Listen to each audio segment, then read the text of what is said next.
When the novel 2019 coronavirus first hit the United States, there were real economic effects on the US economy, not to mention worldwide declines in stock prices, increases in stock price volatility, decreases in nominal interest rates, and contractions of real economic activity reflected in changes of real GDP. US industrial production dropped sharply in March, and has only since partially rebounded, according to Brookings. Millions of American workers were in danger of losing their jobs, temporarily or permanently, especially those in the U.S. manufacturing sector, which employs nearly 13 million workers. Manufacturing workers were particularly vulnerable, especially because manufacturing workers cannot carry their jobs out remotely. In the month of April alone, the number of people not in the labor force who wanted a job spiked by 4.5 million. It was in this midst of uncertainty surrounding the scale of the pandemic, regarding the number of people ultimately infected and killed, as well as the full global economic implications of the pandemic, that Robert Barro et al. Published a study comparing the COVID-19 pandemic to the Great Influenza Pandemic of 1918, dubbed the Spanish flu. However, because there's no consensus of the H1N1's virus's origin, I will simply be referring to it as the 1918 influenza pandemic. This paper assesses the 1918 pandemic as an upper bound or worst-case scenario for gauging the effects of the COVID-19 pandemic of 2020. There were 3 waves of the influenza A virus subtype H1N1 pandemic, one in the spring of 1918, another in the September 19 through February 1919 period, the remainder of 1919, and some countries experienced a 4th wave through 1920.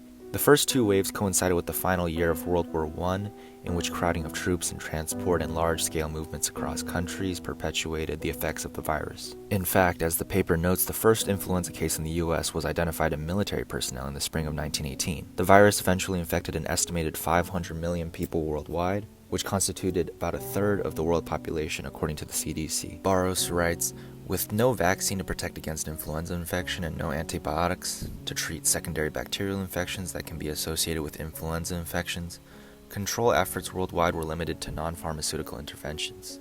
These included isolation, quarantine, hygiene, disinfectants, and limitations of public gatherings, as well as mask wearing. An unusual feature of the 1918 pandemic was that there was a high mortality among young adults without pre-existing conditions, which is a key difference from the effects of COVID-19, which has a higher mortality rate for the elderly and the very young. Of course, this would imply greater economic effects.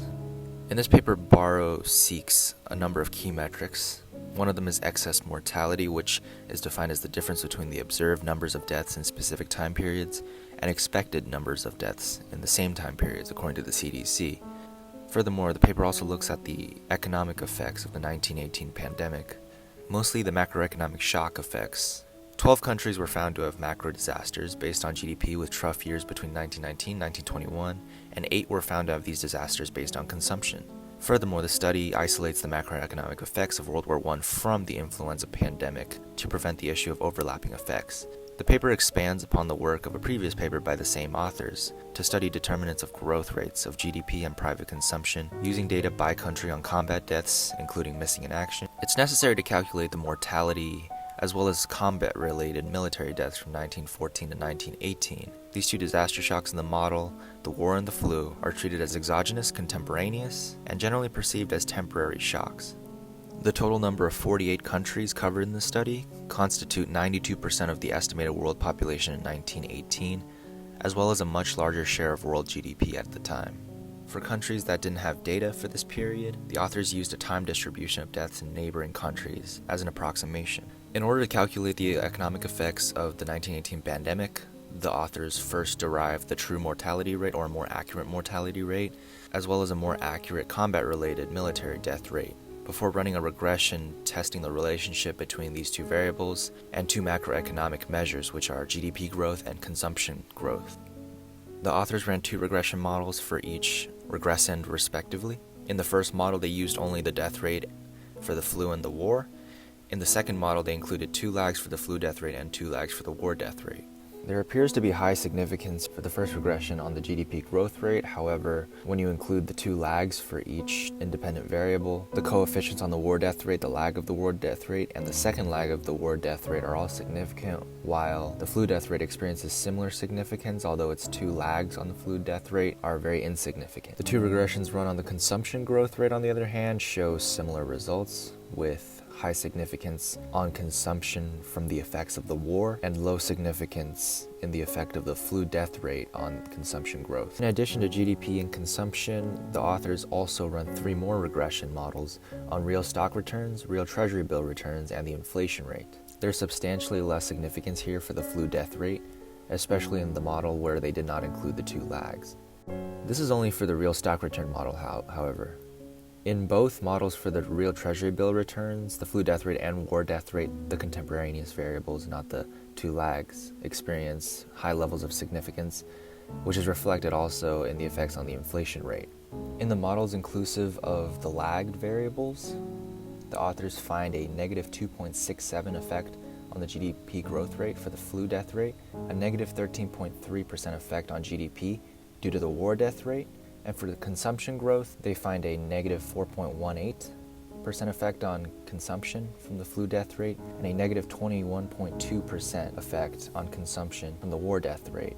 In terms of the real stock return, they find the flu death rate has a negative 10.8 effect on real stock returns, a negative 6.8 effect on real treasury bill returns, and a positive 10 effect on the inflation rate.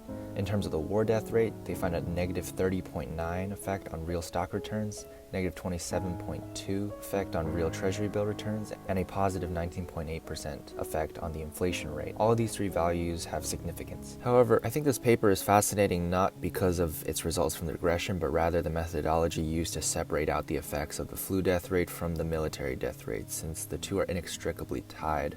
The first issue I have personally with the model is its perception of the flu and World War I as contemporaneously perceived as temporary and completely exogenous. This means that in the models used by the authors, there were no other explanatory variables used to account for variability that could be explained by other variables. The paper acknowledges this on page 11. Furthermore, the sample size decreases by almost 20 countries, since only 30 of the countries used in the consumption model have full annual data going back to at least 1914.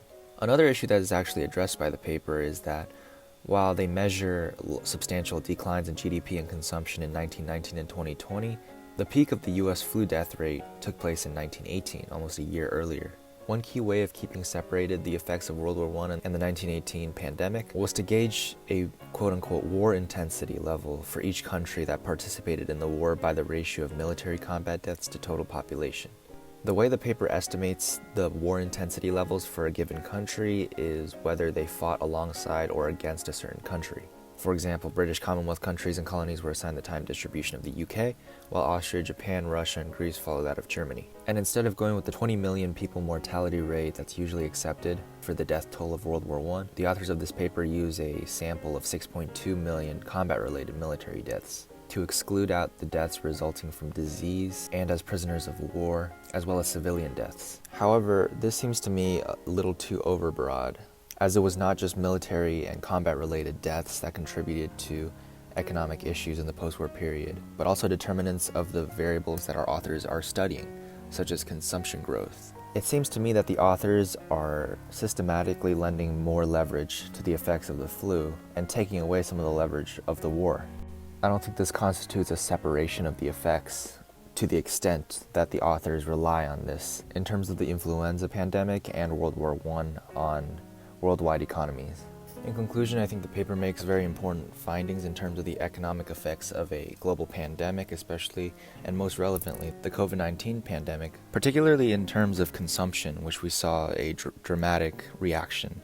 Of course, consumption recovered quickly as essential businesses remained open with certain capacity limits and sophisticated ways of dealing with the pandemic that were not available in 1918, nor was there the presence of a world war in early 2020 when the coronavirus first became a prominent issue. However, I'm still not quite convinced by the paper's methodology in terms of separating out the effects of the war from the 1918 influenza pandemic. I do think this paper lends some important conclusions to the effects that pandemics and war can have on a country's macroeconomic conditions if treated as a purely exogenous and temporary variable. It's interesting to see the economic shocks that come out of these issues that are directly correlated with a population's consumer base, with all other variables held constant. Of course, this was the purpose of the paper, and not necessarily to paint an intricate portrait specifically of the world's economic condition in 1918, Rather, it was a study of economic shocks in general. Of course, the world is a more sophisticated place now with better technology, sophisticated medical responses,